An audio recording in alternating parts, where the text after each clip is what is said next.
So Maharaj is one of the very, very wonderful, well-known sannyasis in our International Society of Krishna Consciousness.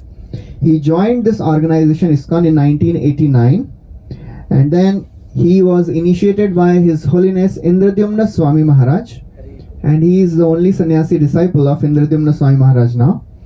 And Maharaj has served as a temple president in Russia, and he is regional secretary and GBC deputy member. Currently, and currently he is based in London and is known for lecturing on ancient scriptures, and he is very expert in presenting the scriptural knowledge of Gita and Bhagwat to the people in the world in their language so that they can get interested in spiritual life. And he is also a very, very prolific teacher, Bhakti Shastri teacher. He is a very wonderful mediator, and he is also preaching in Russia. Since many years he is there in Russia. From 1995 to 2005 he was a temple president in one of the countries. I'm not able to pronounce the name of that. Nobody knows anyway. So Maharaj is very expert in preaching in Russia, and his stories of preaching are really wonderful. I hope he'll be sharing many of them today. And he's preaching in many countries: London, Russia, America, Canada, Japan, and he's teaching and preaching to many business leaders in around 20 countries all over the world. And he has organized building of temple in Russia. He's involved in cooperation between different confessions at state and United Nation levels. So many more, list is long. So I'll not take much of the time. We are really fortunate to have with us Maharaj. Thank you for accepting this opportunity, this chance, this occasion. And today morning only I asked Maharaj, is it possible? And Maharaj, out of his kindness, he accepted. So we again welcome him, very loudly chanting 3 times. Hari Bol, Hari Bol, Hari Bol. Thank you, Maharaj. Hare Krishna. Hare Krishna.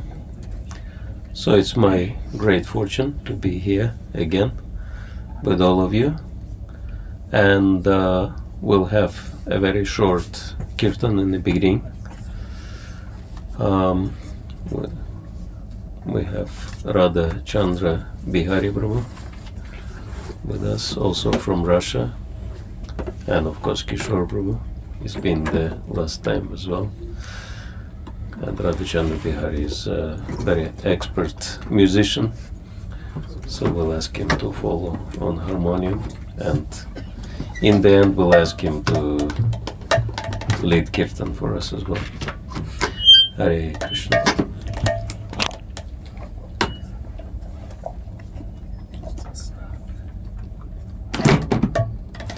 We'll start with Prabhupada's Pranam mantra.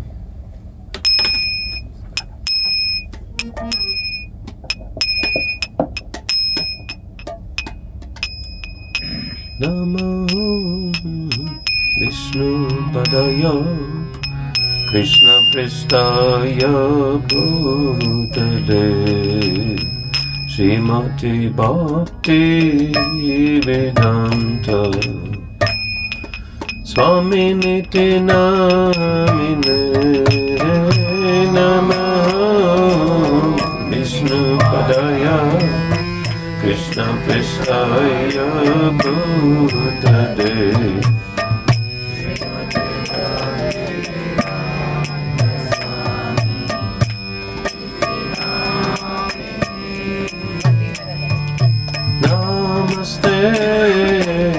Saraswati Deve Gauravani Prachadine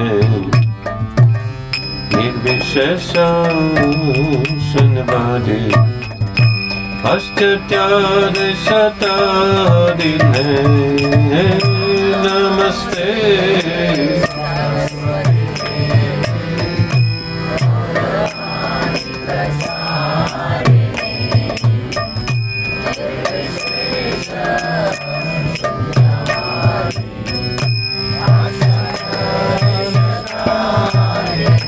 Jai Krishna Chaitanya Prabhu Nityananda Shri Advaita Gadadhar Sivasadi Gaura Bhakta Vrinda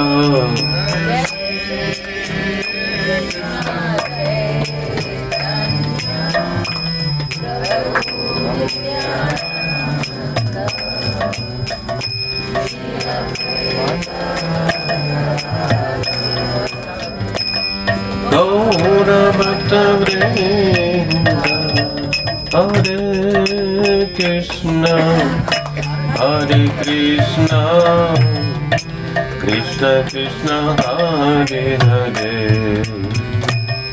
Hare Rama Hare Rama Rama Rama Hare Hare Hare Krishna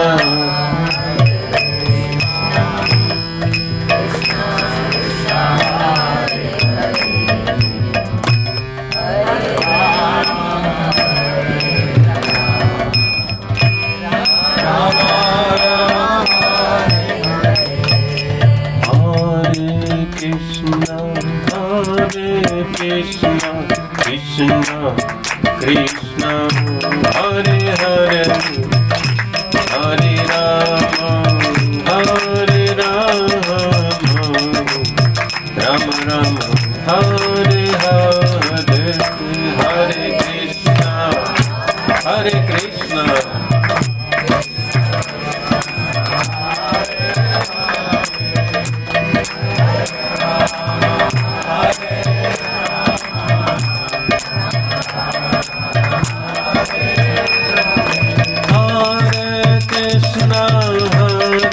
Krishna Krishna Krishna Hare Hare Hare Rama Hare Rama Rama Rama Hare Hare Hare Krishna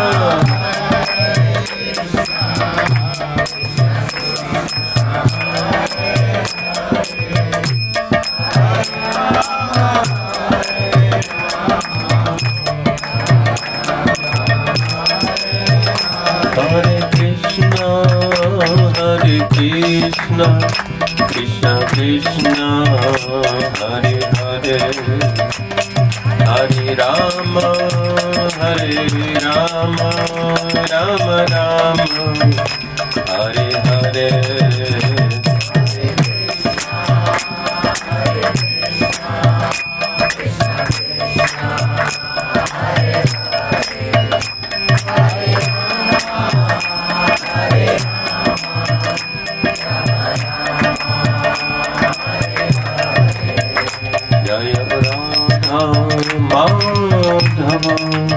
Kunjabi Hare Jaya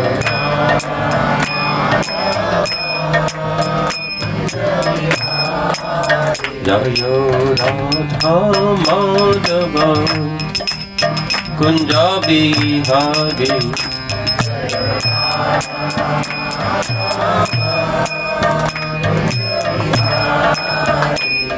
Gopidana Manabha Girivaradhari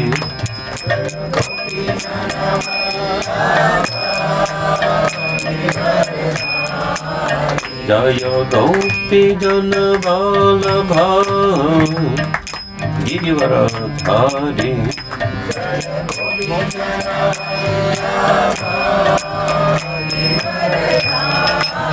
Yashoda Nandana Braja Jana Ranjana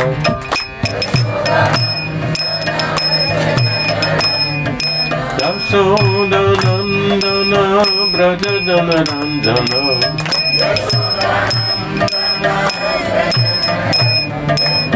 Yamuna Tira Vanachari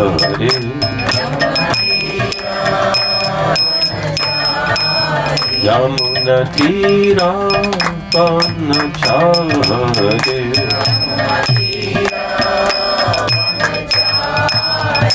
Jaya Radha Madhava Kunjabi Hari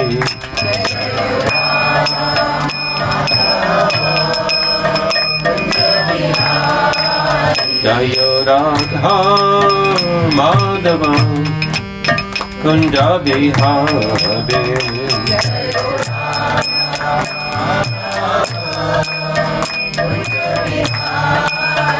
Jaya Prabhupada Prabhupada Prabhupada Prabhupada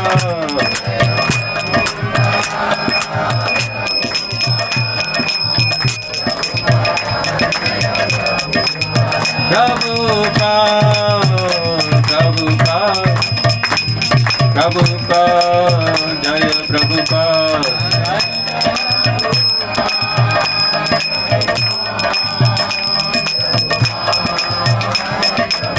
Nitai Gora Haribo Haribo Haribo Nitai Gora Haribo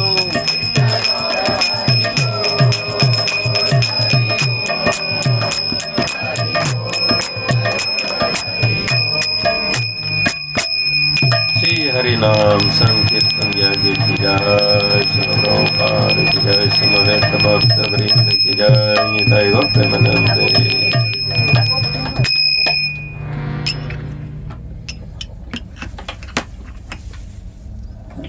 Hare Krishna Hare Krishna Hare Krishna. This is for Prabhu. Hare Krishna.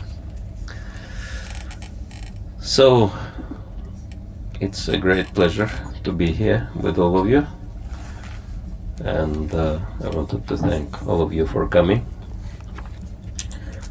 and we'll read one of the verses from Bhagavad Gita, and then I was suggested that we say a few words on the topic of the joy of sharing Krishna consciousness. Hare Krishna. Hope it won't be too boring discussing about joy. Om Agyantimirandasya Vinanjana Shalakaya Chaksharam Meditam Yaya Tasmai Shri Gurave Namaha Shri Chaitanya Manabhistam Sthapitam Yena Bhutale Swayam Rupa Kadam Mayam Dadati Svapadantikam Vanchakalpatarubhyascha Kripa Sindhabhevacha Patitanam Pavanebhyo Vaishnavebhyo Namo Namaha Shri Krishna Chaitanya Prabhu Nityananda Shri Advaita Gadadhar Shivasadi Gaur Bhakta Vrinda Hare Krishna Krishna Krishna Hare Hare Hare Rama Rama Rama Hare Hare Utai Mat Prema Purai Bhur Nirmaya Kshatedam Shapurasha Bhunte Gunam Sudasa Sadasatmaka Yalang Krishishta Bhagavan Vacham Sime. So we'll read from the 9th chapter of Bhagavad Gita, which is the most confidential knowledge. This is text number 2. Om Namo Bhagavate Vasudevaya. Om Namo Bhagavate Vasudevaya. Om Namo Bhagavate Vasudevaya. Om Namo Bhagavate Vasudevaya. Om Namo Bhagavate Vasudevaya. Om Namo Bhagavate Vasudevaya. So text number 2 is Raja Vidya Raja Guhyam Pavitramidam Uttamam Pratyakshavangamam Dharmyam Susukham Kartum Avyayam. This knowledge is the king of education, the most secret of all secrets. It is the purest knowledge, and because it gives direct perception of the self by realization, it is the perfection of religion. It is everlasting, and it is joyfully performed. And there is quite long purport, so we'll just read the section towards the end, which explains about happiness of Krishna consciousness, susukam kartum avyayam. The process of devotional service is a very happy one, susukham. Why? Devotional service consists of Shravanam, Kirtanam, Vishnu, so one can simply hear the chanting of the glories of the Lord, or can attend philosophical lectures on transcendental knowledge given by authorized acharyas. Simply by sitting one can learn, provided one doesn't fall into sleep. Simply by sitting one can learn, then one can eat the remnants of the food offered to God, nice palatable dishes. In every state, devotional service is joyful. One can execute devotional service even in the most poverty-stricken condition. The Lord says, Patram pushpam palam toyam, He is ready to accept from the devotee any kind of offering, never mind what, even a leaf, a flower, a bit of fruit, or a little water, which are all available in every part of the world, can be offered by any person, regardless of social position, and will be accepted if offered with love. There are many instances in history simply by tasting the tulsi leaves offered to the lotus feet of the Lord, great sages like Sanat Kumar became great devotees. Therefore, the devotional service is very nice, and it can be executed in a happy mood. God accepts only the love with which things are offered to Him. Hare Krishna. So,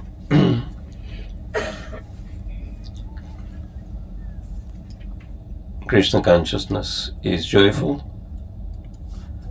as this verse is speaking about susukam kartum avyayam, and especially it is joyful when we share Krishna consciousness with others, and it is natural process, because if you become Krishna conscious, you feel enthusiastic,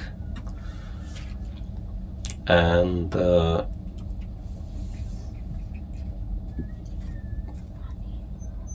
you naturally want to share the same, what makes you happy with others, to make other people happy as well. So it is sharing, and I'm sure that few people here had this experience. How many of you had experience of sharing Krishna consciousness with others, especially if someone was interested? Anyone, please raise your hand. Okay, so quite a few, most of you, I would say. And how that made you feel? Anyone wants to recall any particular experience? We have another radio mic we could pass around.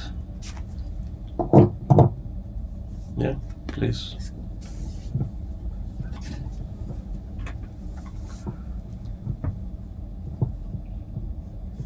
And maybe you could briefly introduce yourself also. Hare Krishna, Prabhuji. Yeah, it works. Can you hear me? Yeah. Hare Krishna, Prabhuji. My name is Anup Prasad. I have been attending this class since October of 2022. Thanks to Prabhuji, Gauravilas Prabhu. And after I got introduced to it, I realized that it is such a wonderful thing that very many more people need to get into this. So the first people that I introduced this to was my mother and my younger brother. My younger brother, he has started going to Hare Krishna temple in Greater Noida. He's become I think he called them Sudama Mitra. So he's taken regular membership. On my suggestion, which I kept receiving from our Prabhuji, I kept passing on those advice to him. And he started off with one mala, then two mala, and I think right now he has surpassed me. I've started doing 16. He has gone on to do 21 malas regularly. Haribo! So let's give Prabhu a big hand. So it gives me a great satisfaction. Thank you. Thank you for sharing. Yeah, it's wonderful to hear. And I heard around this condominium already in 5 families you have deity worship. And some of the deities are very impressive. Like we were invited, what's the name of the lady who started worshipping? Renu Mataji and Tarun Prabhu. Renu Mataji and Tarun Prabhu, they invited us to see the Gornitai deities. I expected small Gornitai deities, but when I came I was shocked. Such a big and so beautiful and big altar and very high standard of worship. So it's amazing, amazing success. Anyone else wants to share? If you had any experience of sharing Krishna consciousness with someone? Okay, our youngest participant. Please introduce yourself also. My name is Kian and I started doing this class since 2024 March something, and the first person I introduced to Krishna consciousness was my dear friend Sushrut, but instant regret because he used to do anything anytime, and he also didn't used to take the name properly. So I explained him why. Then now he takes a Gita classes in which we learn the chapters, and he starts doing half a mala. Haribo! Very good. Kiran, right? Kian. Thank you, Kian. Very good preacher. Anyone else wants to share? Last chance. Maybe some ladies want to share. Please raise your hand. Yes. Please give microphone. Also, if you could introduce yourself. Okay, a couple of people want to introduce. It's fine. Yeah. I introduced this Krishna consciousness with my brother. Yeah, it's okay. Just keep it closer to your mouth. Yeah, it's fine. It works. Okay, so I shared it with my brother, and he's chanting, and he's to improve. And my cousin also, she also starts chanting, and my whole family is chanting 60 now. My husband, my father is chanting 60 now, and my daughter is starts chanting 8 rounds. Haribo! Very good. Someone else wanted to share? Okay. All right, so we can see wonderful effects, and of course, without Krishna consciousness, how does it feel? Life is empty and meaningless, right? And especially, I'm thinking, like Prabhupada speaks, even the poorest people in the most wretched condition can practice Krishna consciousness. But I don't think it applies to here. There are no one in here in any desperate material condition. And it's very interesting actually that when you are in poverty, when you are in a troublesome condition, you have a hope that, okay, I'll sort material life out and then I'll be happy, right? But if you have everything materially and still you see that, there is everything which supposed to make you happy, but you still feel bored and you feel that your life is completely aimless, right? So then actually what Prabhupada speaks in his books makes sense, right? So it's quite amazing that material success dispels all illusions, right? So, and it's very interesting that Krishna consciousness is actually meant for most successful people. The beginning of the 4th chapter, of course, the beginning of this chapter of Bhagavad Gita is also saying Raja Vidya Raja Guhyam Pavitram Idam Uttamam, that it's the king of knowledge, of all knowledge, and the topmost secret, and Raja Vidya, right? It's royal knowledge. And in the beginning of the 4th chapter, it's also been explained whom Bhagavad Gita was originally meant for, right? What's that? Evam parampara praptam imam rajarshaya vidu.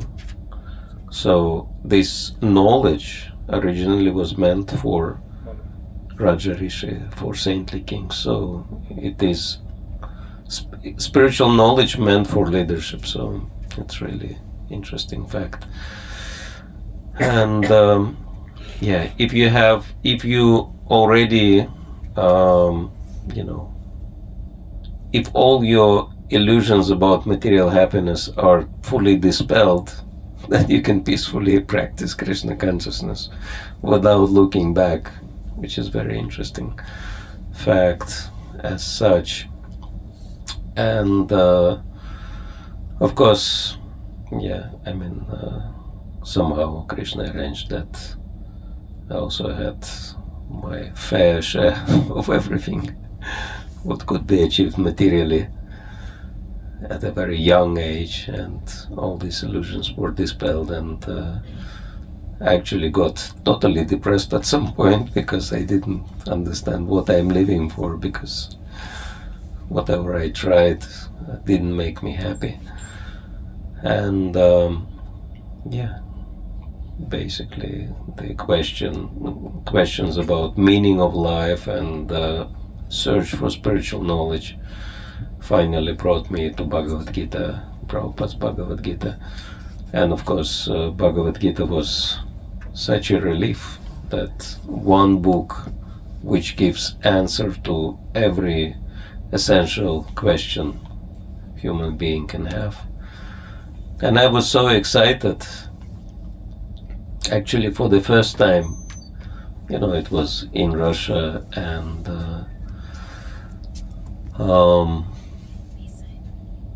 it was 80s, I think, 84 for the first time I saw Bhagavad Gita, and it was still communist country, and it was very hard to find Bhagavad Gita. And my friend who told me about this knowledge, I requested him to bring me Bhagavad Gita. He said, this is very dangerous. If anyone will see us with this book, we may both go to jail. So he showed me this book very secretly, and I was begging him to allow me to take this book home and read it, but he flatly refused. I couldn't persuade him. But then I thought, never mind. At least now I know what I should be looking for. I will find this book. And I was very naive, because it took me more than 3 years. And I couldn't find Bhagavad Gita, Prabhupada's Bhagavad Gita anywhere. And at the time when I already lost all hope that I will ever see Bhagavad Gita in my life, a book distributor came to me with Bhagavad Gita. And I was so happy. And actually I was ready to pay anything for the book, but he said, like something very little you can give and have the book. I was shocked. And I started reading Bhagavad Gita, and I just wanted to share with everyone, because I was thinking, everyone should have this knowledge. And it was very interesting. Some people were interested, some people were indifferent, and some people were quite negative about it. later I found out that Krishna consciousness is also polarizing human society, because some people have divine and other people have demonic tendencies, and when they come in touch with Krishna and Bhagavad Gita, all their propensities become manifest. And I've seen how it happened. It's very interesting that I was thinking, this book is containing very deep philosophy, so I thought, someone who is highly educated would appreciate Bhagavad Gita. And one of our friends, he was son of some minister, someone who was highly positioned in the society, and he had a huge apartment in a very prestigious area, and he would invite his friends, and it was all antique with, original paintings of some famous painters, artists on the walls and all these things. And he knew different philosophies. You could talk to him on any subject matter. I thought pretty young, he was 17, I think, at the time. I was also around the same age, and I thought we'll have a good conversation on the philosophy of Bhagavad Gita. And I was surprised because he said he never even heard of Bhagavad Gita. And I told him, this is the most famous book on Eastern spiritual philosophy.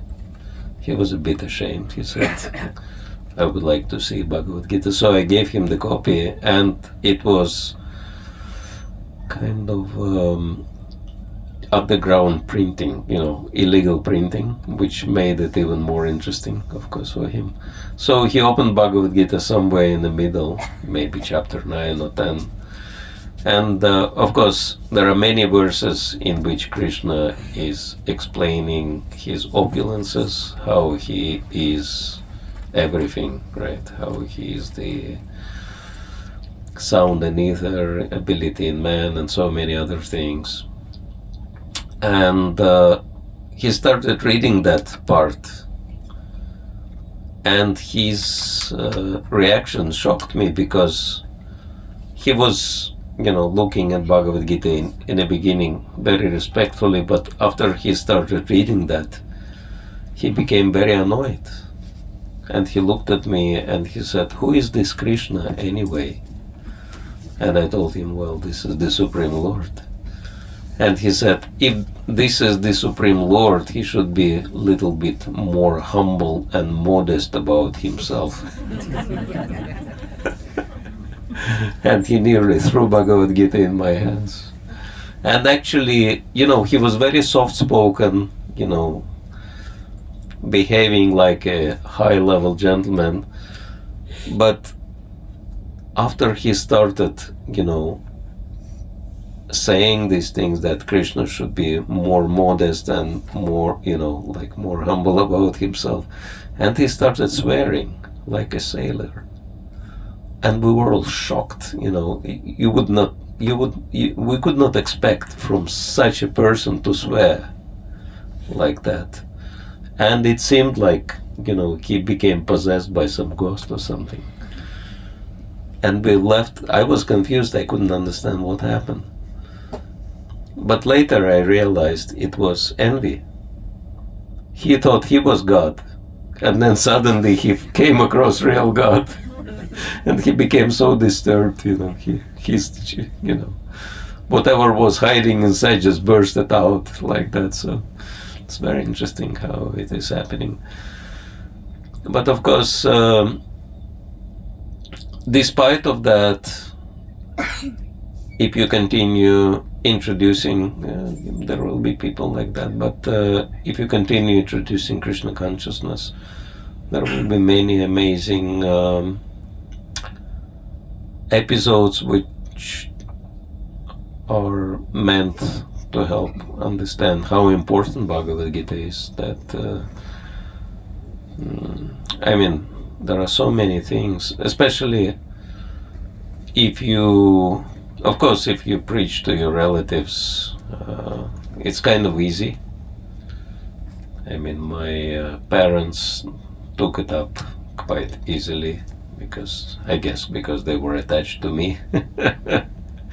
And that's why whatever I was doing, they became interested in that and started practicing just to support me. Got initiated, etc. But when you preach to, I'm not saying that all of us have to do that, but it's very interesting, very challenging experience when you are out and on the street, for example, and you have to approach someone you never met before.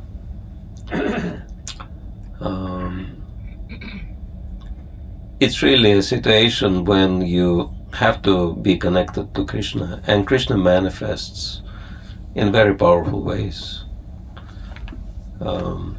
If you like, I could share a couple of stories from book distribution. I had one was in London. I was that was real interfaith story. Interfaith is really interesting aspect of our mission. Actually, a very important aspect because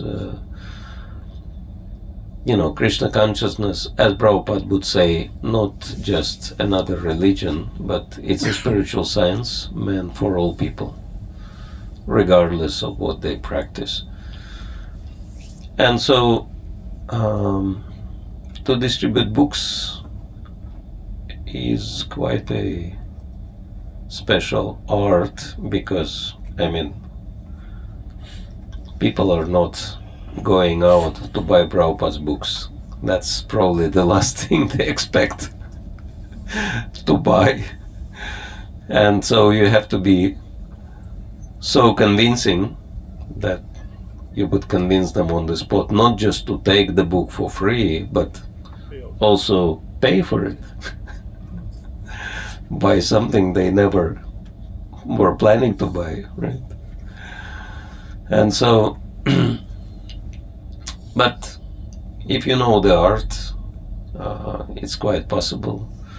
So, as we learned, it's important to establish eye contact with person and then smile. And if they smile back to you, then there is a good chance that they would be interested. So then give them the book and say something to get them interested in the book and ask for donation. So I was doing that, and books were going. People were taking books. I was quite encouraged, and it was the busiest street in London, Oxford Street, the Central Street, and books were going out pretty fast. And then I kind of relaxed a bit, and people were walking also fast, so I had to be really fast to stop them.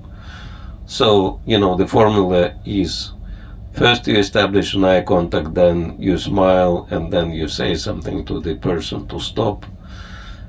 And, there is a particular order, but then, I started speaking to people before establishing eye contact, so I was doing all three in one, and it was really risky because if you stop the wrong person, it could be a problem. And it happened, and I stopped someone who looked totally crazy, disheveled hair and kind of rolling eyes. And I offered him the book, and then he started preaching to me. He said, what you're doing is coming from Satan. that the only true religion is Christianity, and you have to accept Jesus in your life, and all this. Started preaching to me that I have to become Christian. And I tried to tell him, look, we love Jesus Christ, we fully accept his teachings, but he said, no, you cannot tell these things to me because you are trying to, talk yourself out. If you really sincerely accepted Jesus, as you said, you have to put all these books you have in a trash can and take Bible and read only Bible. I told him, these books cost money. I cannot just put them in a trash can. But he said no. He continued preaching to me. And he would not stop. I was even trying to go away from him, ignore him, but he would follow me and continue preaching. And I didn't know what to do. I tried to pretend, I do not see him and stop someone else and offer them books. But then he would jump forward and he would say, these books are from Satan. Don't take these books, you will go to hell, this and that. And of course, he spoiled my whole book distribution. And I was just walking around, he was behind me, trying to preach to me. I was just waiting for him to get tired and go away. But he wouldn't. He was very persistent. And it was funny and sad at the same time. And but then I was thinking, I was praying inside. I was telling Krishna, please help me to get rid of this guy. And then I was passing by, and probably it looked really funny because I was dressed in my devotional dress, and he was following me and preaching to me. And we were passing by one, cafe shop, and a couple of workers were cleaning the window. And when they saw us, they stopped their job and they were just staring at us. And I looked at them and I told them, are you also Christians? You seem to be very interested in what's happening. And one of them became very annoyed. He said, what Christian? I am a devout Muslim. And I was thinking, wow, that gets interesting. Interfaith dialogue right here. Hare Krishna, Christian, Muslim. And I addressed this Muslim. I said, do you agree with what this guy is saying? And he said, no way. He's talking a bunch of rubbish. I said, could you please talk to him? He said, definitely I will. And then he started preaching to him. I was shocked myself. He had so much energy, and he was operating statistics, which was very impressive. He said, brother, wake up and give up your outdated Christianity, because Islam is the first and foremost faith on the planet. Every second, 2 new people become Muslims in this world. After so many years, Islam will be majority, and everyone will have to take Islam. So forget about your Christianity, it's outdated, something like that. Very forcefully preaching to him. And this poor Christian, he couldn't argue much, but he tried. Anyway, they were arguing like that. And his other friend, he probably never saw him as a preacher before. And he was very impressed. And he turned to me, he was really bewildered. He turned to me and he said, I can't understand, why are they fighting in the name of God? Because I don't know who is God, how he looks like, where he lives, what he is doing, but I know one thing, that he is one for all, and he doesn't want us to fight between ourselves. And I said, this is true. This is what our books are saying also. And our books on the top of that are also saying who is God, where he lives, what he is doing, what's his name, everything about him. He said, really? I said, yeah. If you like to learn more, you can take one book, give a donation. So he's taking book, giving donation, those guys are fighting. I walked out and continued book distribution. But the story didn't end there. After a few days, I'm distributing books on the same spot. And believe it or not, that Muslim walks towards me. And I'm thinking, I had such a hard time with this Christian. I could get rid of his preaching. If this Muslim will start preaching to me, I don't know what I'm going to do. And he's walking right to me to talk to me. And I'm thinking, what do I do? I should not talk to him about anything spiritual. Whether sports, politics, fashion, anything but God. And then he's coming closer, and I thought, let me strike the conversation first and get out of it quickly. And I looked at him, I smile, and he smiles back. I think, okay, it's a good sign. He's not so aggressive as the other day.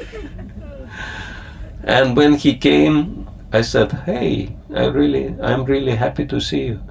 You really helped me out. That guy, gave me such a hard time I couldn't sell my books. But you helped me, you took care of him.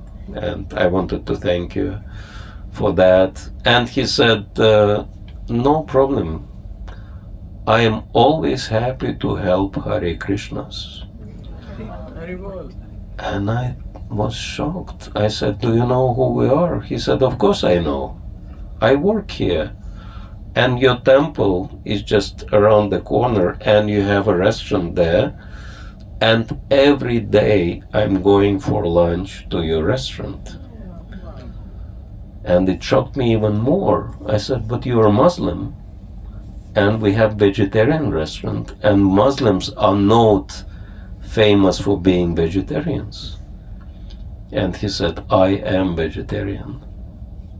I said, how come that you are Muslim, but you're vegetarian? He said, yes. I am very serious Muslim, and I practice Islam since the age of 5. 5 times a day doing namaz and chanting the names of Allah and reading Quran every single day and doing all the fasting and everything else. And after a while, because they have certain fasting days in Islam when they don't take any meat. And he said, on those days when I was not taking any meat, I felt, really enlightened. I felt that my spiritual practice is really, taking me to another level. But after I would take meat, that would pull me down.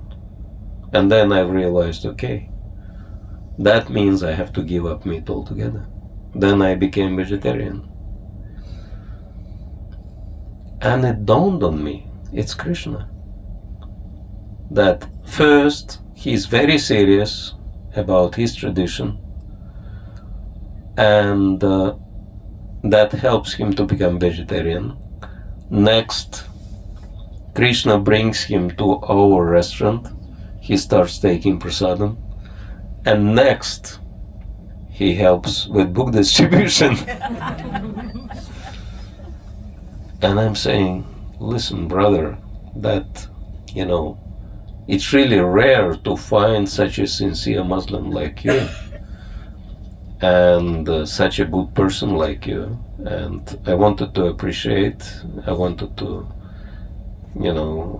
do something for you, give you something but I only have the books, so if you would read, I would give you one book as a gift, if you're interested. He said, yes, I will read the book, but I know you maintain yourself by book distribution, so I won't be taking this book for free. I'll give you a donation. So he takes a book, gives a donation. So we haven't met after that, but I'm pretty sure that he is doing quite well in his spiritual development. And it actually helped me to understand one simple thing why Srila Prabhupada was stressing that you do not have to try to change person's religion. You just have to encourage them to become serious in their religion, because if they are serious, they will definitely, come to Krishna at a certain point. And so these kind of things become obvious if we, try to serve Krishna in this way. Of course, Srila Prabhupada was encouraging all the disciples to help him in book distribution. So it's extra Prabhupada's mercy. And it really saves people. One time in Russia, I was distributing books, and I was taking public transport, and I was waiting at the bus stop and dressed in devotee dress. And of course, in other countries, many times people mistake us for Buddhists, because some Buddhist monks, they also wear saffron dress, saffron robes. And one man came to me and he said, "Are you a Buddhist monk?" I said, "No, I'm a Hare Krishna monk." He said, "So what's the difference?" I said, "Well, the major difference is that Buddhists, they don't believe in God, and Hare Krishnas believe in God." And he said, "So you believe that there is God?" And I said, "Of course, yeah." So he said, "What makes you to believe that there is God?" I said, "Well, it's very simple, that there is mantra, Hare Krishna mantra, and if you practice that mantra, it is guaranteed that God will start manifesting, obviously manifesting in your life in many, many different ways, and will take care of everything in your life." And he said, "Are you sure?" And I said, "Yeah, of course. It doesn't cost anything. It's very easy, you can try." And I opened a book, and it was like a really big man, some Russians are really big. So he was huge, like a bear.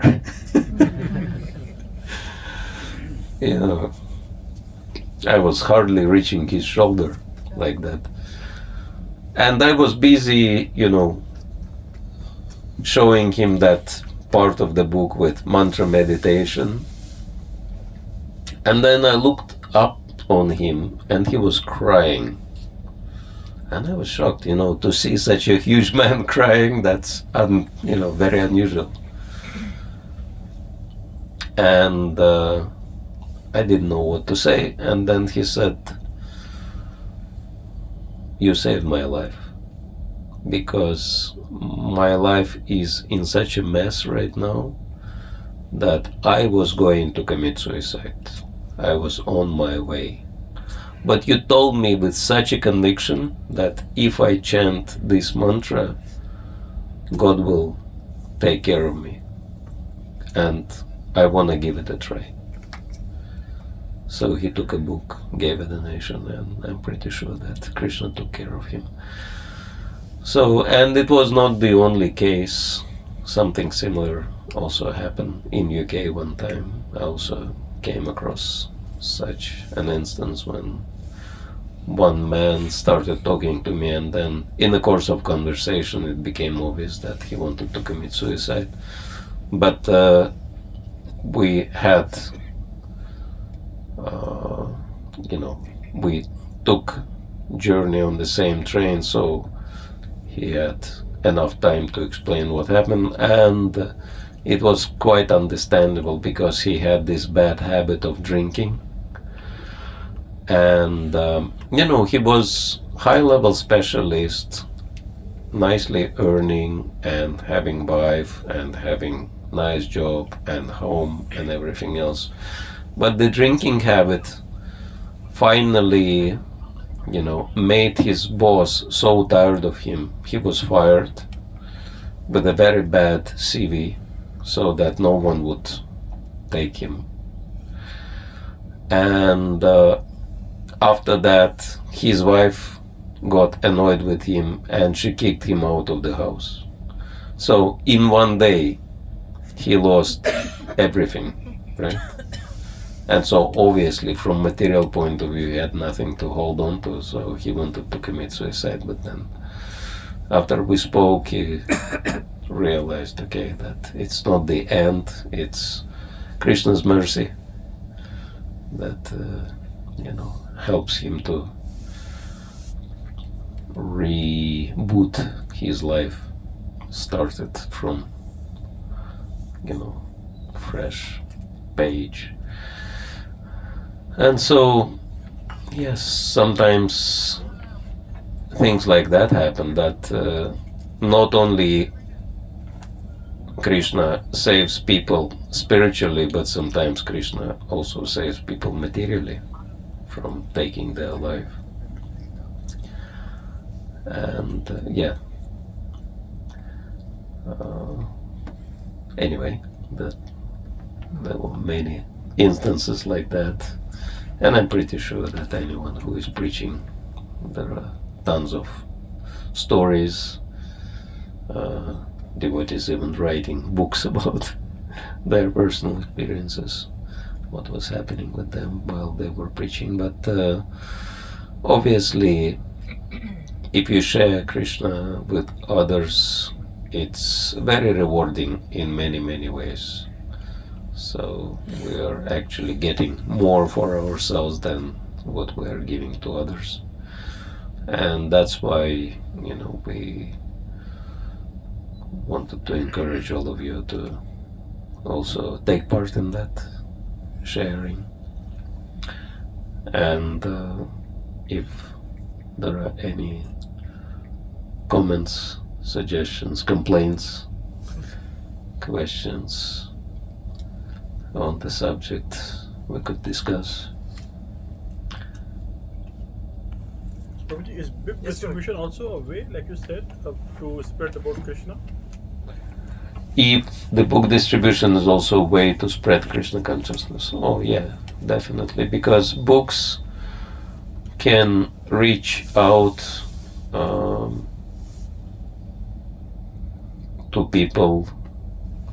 There are many amazing stories how, one story my spiritual master told, how the books transforming people's lives. Not even us.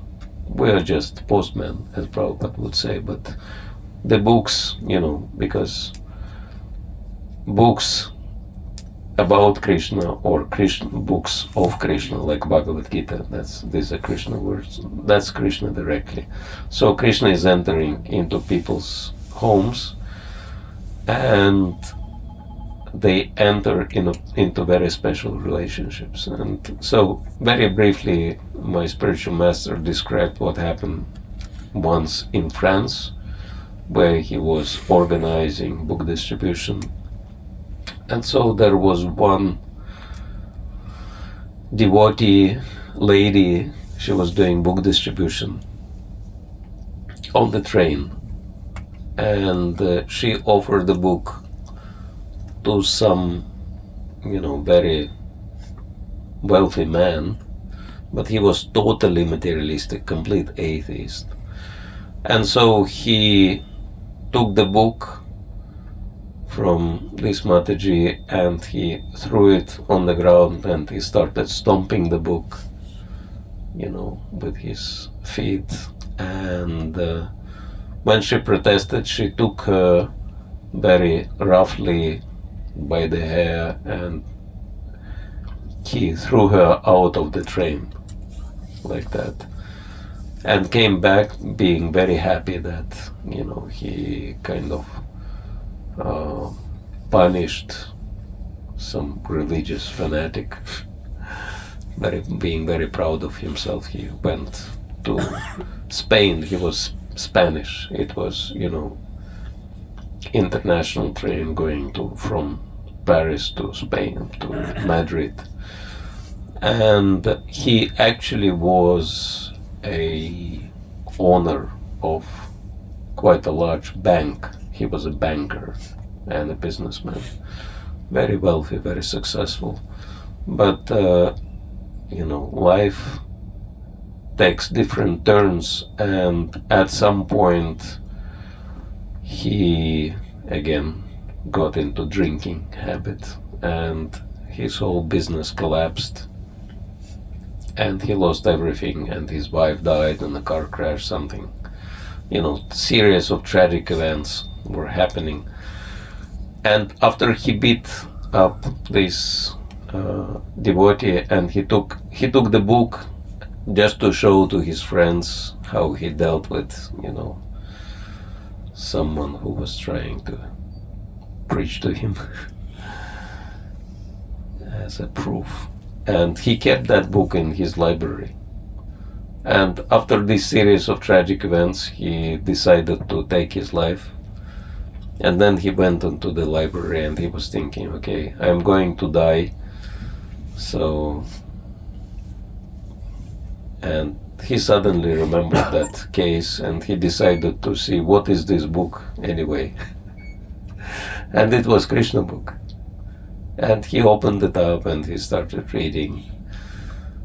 And from the first page he realized, that he messed up his life himself. And what he got was the, natural reaction. And he has to change his life. Instead of killing himself, he has to stop doing all nonsense. And then he decided to become a devotee. And luckily there was a temple address in the book, and he found temple in Madrid, and he came, he said, I want to become a devotee. Can you please take me? And devotees were asking, so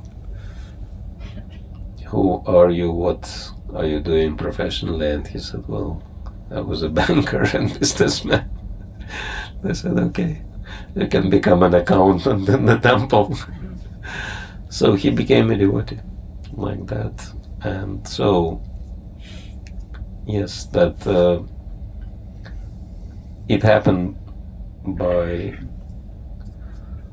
association with Krishna directly in the form of a book. So that's why Srila Prabhupada was saying that what will your 2-minute lecture accomplish on the street if you try to explain to someone who is Krishna and what is Krishna consciousness? But if you give person a book, then the book will do the job. The book will explain everything, and that's why this is a very interesting mission to distribute Prabhupada's books. And yeah, there are many, many instances. There are some very funny story. Would you like to hear? Yes. One funny story. One Russian man, he was very much interested in philosophy. And he came across devotee who distributed Bhagavad Gita to him, explaining that this is very ancient, Eastern spiritual philosophy. So he took Bhagavad Gita, went home, and he was voracious meat eater. And when he opened Bhagavad Gita, started reading, very soon he came across the passage condemning meat eating. And he thought, okay, these people, through philosophy, they're trying to convince me to give up meat. That will never happen. It's a futile hope. And so he put the book away, and he went to his kitchen to prepare some meat preparation for himself. And after eating, he became poisoned. He got food poisoning and he vomited. And he was thinking something was wrong with that meat. So he bought new meat. So he cooked it again, ate, and got food poisoning again. And he tried third time, same result, fourth time, same result. He was getting food poisoning from eating meat every single time. And he realized, I cannot eat meat anymore. That these,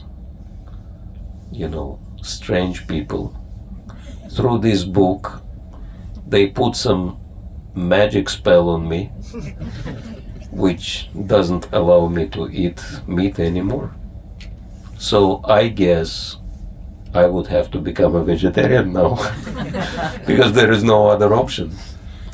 And he was the kind of a person, of course, in India you would never come across someone like that, but in Russia, many people believe to be vegetarian means to eat maybe cabbage until end of your life. Only cabbage, nothing else. So just one thing, and that's it. So he had these kind of ideas about being vegetarian, very extreme ideas. So he bought himself cucumbers. He came back home, and what you call cucumber? What do you call cucumber in Hindi? Kira? Kira. So he bought, few kg of kira, and he peeled them. He started chewing on these cucumbers with tears in his eyes. And after a couple of days chewing on cucumbers, he realized now that it will not go very far. That's wrong. I cannot survive like that on cucumbers. So I cannot eat meat and I cannot be vegetarian. So what do? I guess I have to find those people who spoiled my life and ask them what to do. So again, he discovered the address of the temple, and he went and he said, how do you survive being vegetarian? And the devotee who he came across, very round-faced looking brahmachari, he said, oh, you can survive very nicely. Let us give you full meal, vegetarian meal. So he took him, and it was Sunday feast, so they gave him full feast. And he was so happy. He said, wow, you can cook like this, you can eat like this. Devotee said, of course, you have to have everything except meat. There is a huge variety. But then he said, well, I have to learn now how to cook. And devotee said, yeah, no problem, we have the cooking courses, you can sign up for this and learn. So of course, after signing up, they taught him how to offer everything to Krishna. So to cut the long story short, now he is one of the very prominent leaders in Moscow community, Brahmin initiated. And so this is how it happened, that it happened through the book, not through any other means. So yeah, these books are very powerful. And just by being at people's homes, they create this magic. All right, someone else? Bhakti, Maharaja, a small question that you have traveled all over the world and you must have seen a lot of military coups where there are generals outpowering the prime minister and taking over the government and everything. So that looks pretty okay for a country or for a general or for an army. But somebody like Hiranyakashipu or Hiranyaksh or people like that, how would they ever have that mentality to cope with God and become God or outpower them? How does that mentality come? Because if you read Bhagavatam, it's quite clear that they also had the concept of Vishnu being God. They also thought that we are spiritual beings, we are not the bodies.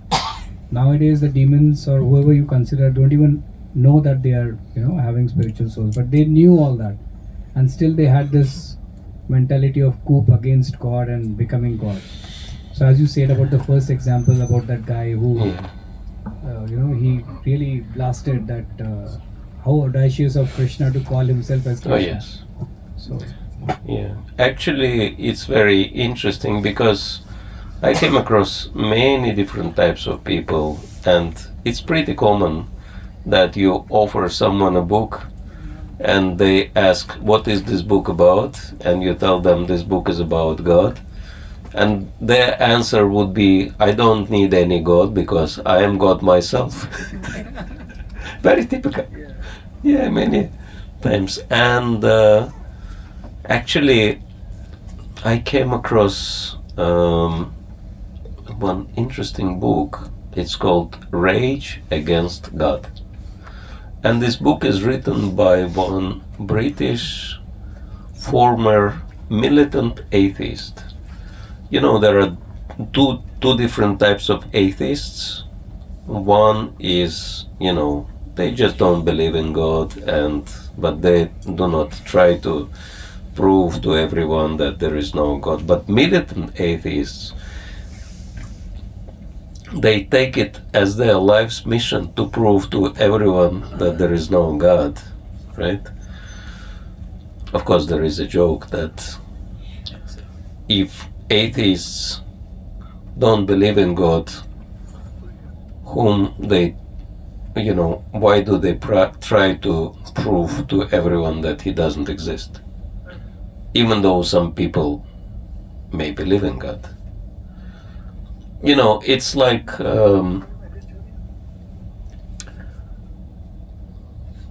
at least in Western world, many children believe in Santa Claus, right?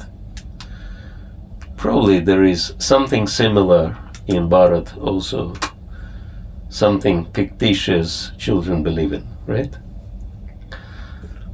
So adults know, at least in the West, that Santa Claus doesn't exist. But children believe in Santa Claus.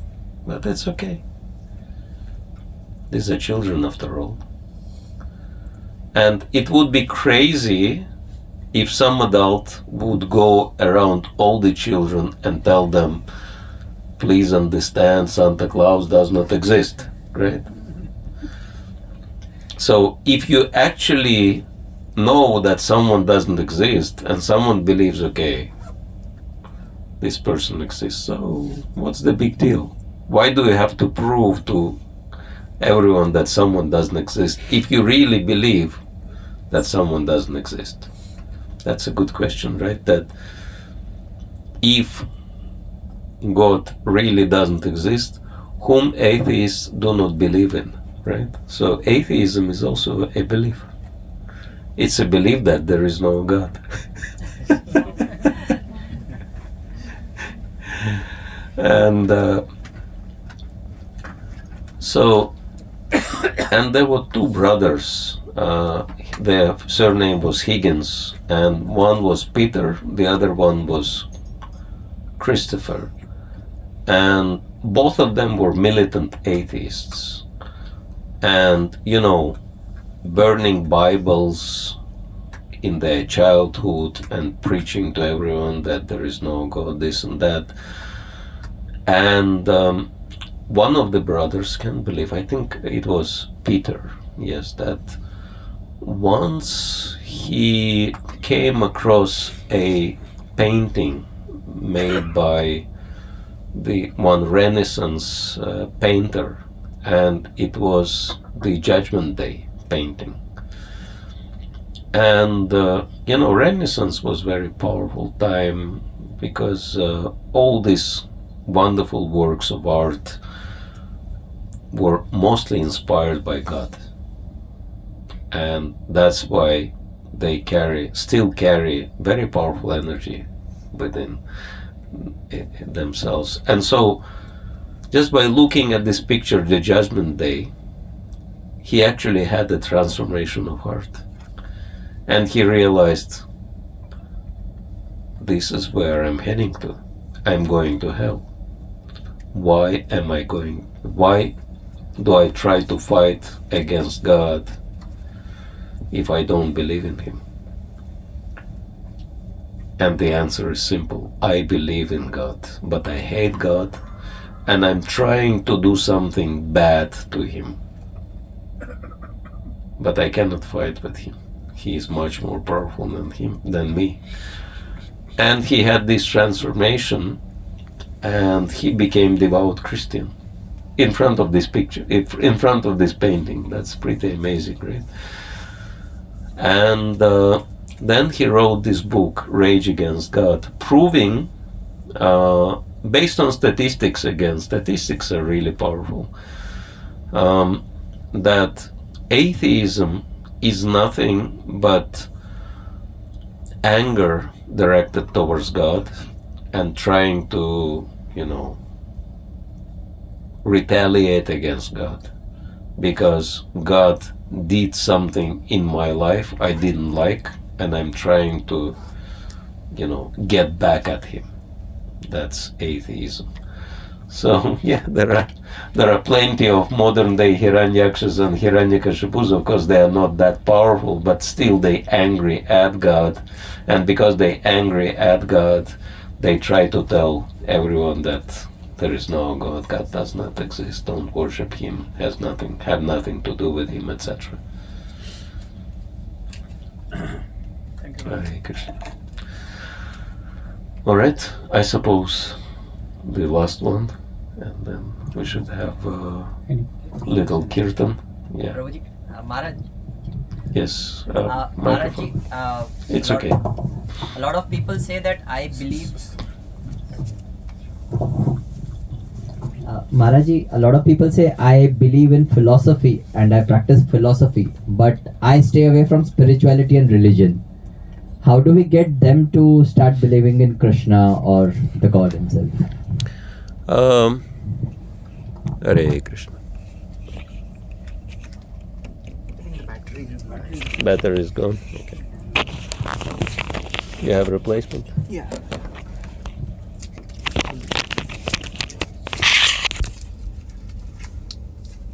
Meanwhile, I can take this one.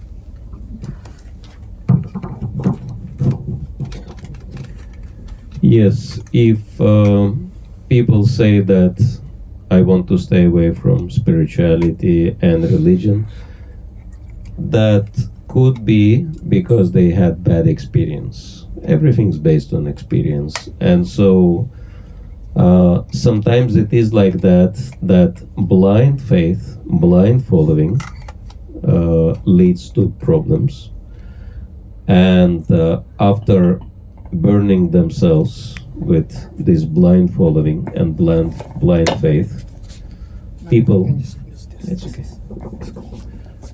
People might turn against any types of practices, and again it's ignorance, and then passion means rejecting, or maybe passion was to blindly accept, and then ignorance is blindly reject. It's like using knife and cutting yourself, and you say, okay, I'll never use knife in my life, I'll cut everything with fingers or fingernails maybe. So, but the solution is to understand it was my mistake, and I just followed blindly, and therefore I had this bad experience. And so it's about understanding how to follow properly. Because Srila Prabhupada explains that in the purport to a very famous text 434, which explains how do we establish our relationship with spiritual master, right? Tadviti Pranipatena. And then he says that blind following and absurd questions are condemned in relation to the spiritual master. So, and many times it is happening like that. So if someone says like that, we have to find out what happened in their life, and maybe they really followed blindly something or someone, and explain to them that Krishna consciousness means buddhi yoga, yoga of intelligence, and we have to approach everything intelligently rather than blindly, and then we'll be okay. Hare Krishna.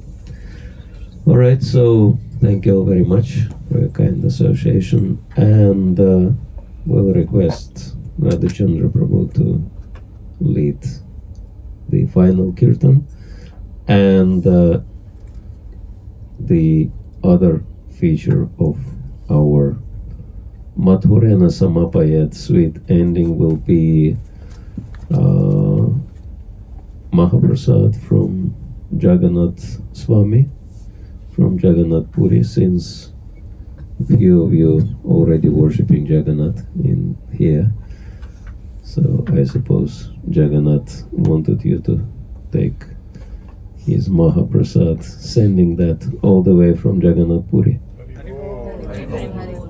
So let's have Kirtan, and meanwhile we'll be distributing Jagannath Mahaprasad.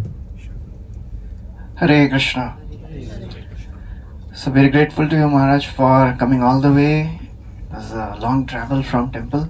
He brought me all the way here. Thank you for extending yourself and sharing all the wonderful realizations and stories of your book distribution. And Maharaj has hundreds of such stories of his preaching in Russia. I think last time when Maharaj had come, he shared how he was preaching in Russia and what all he went through. So it was a wonderful experience, Maharaj, listening to you and understanding what is the joy of sharing Krishna consciousness. Because when we are practicing, that is a different joy, but when we share, that is a different feeling altogether. So I hope hearing you, all of us are inspired to share more. And of course, now in the December month, book distribution marathon is coming. So hope that some of us will be interested in doing book distribution also. So in our traditional style, we would like to thank Maharaj for sharing his wisdom and wonderful devotional realizations in our traditional style by very, very loudly chanting 3 times. Hari Bol! Hari Bol! Hari Bol! And Maharaj is very wonderful, unique and sweet that wherever he goes, in the end he gets prasad for everyone. Today morning also he gave Bhagavatam class. After class he distributed prasad to all the devotees who attended the class. And now also he has brought Jagannath Puri Mahaprasad. Thank you, Maharaj. Thank you. Hare Krishna. So as Prabhuji will be leading the kirtan, so we'll be singing the kirtan, and then after some time we can come and take Mahaprasad from Maharaj himself. Hare Krishna. Thank you. Hare Krishna. Jagannath Swami ki jai, Srila Prabhupada ki jai, Nitai Gaur Premanande. Yes, Maharaj. So now, after a few minutes, you can distribute prasad. Or now? Mahaprasad is there in the back. And while doing kirtan, they can come.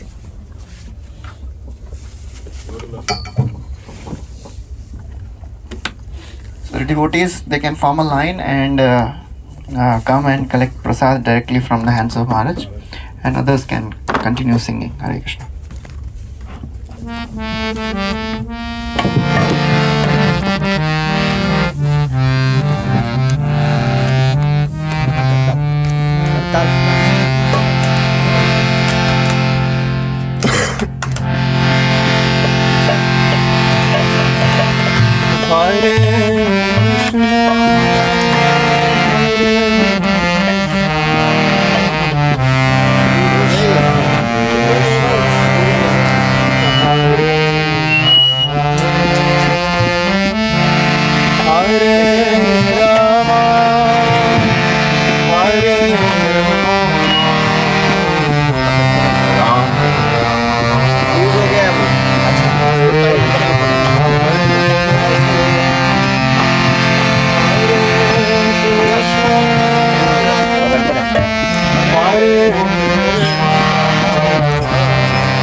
Gaur Premanande. Hare Krishna. Hare So we thank Radha Chandra Bihari. Radha Chandra Bihari Prabhu for leading us in wonderful kirtan of holy names. We thank him by loudly chanting 3 times. Hari Bol, Hari Bol, Hari Bol. Any of you have come for the first time today for our programs? Okay. ऊपर कर रहे हो मुझे शौक हो जाता है अगर वो हाथ ऊपर Okay, so thank you Maharaj once again for coming all the way and enlightening us. Who is the youngest participant of the program today? Youngest Khushi and Krishangi. Who is the youngest of all? Kian. We went for Kian, Bhakti and Prasad his distribution. son. Oh, Kian. He is very enthusiastic. Today he didn't show his colors. Kushi. And have Garland. Haribo. Hari Bol. महाप्रसादे गोविंदे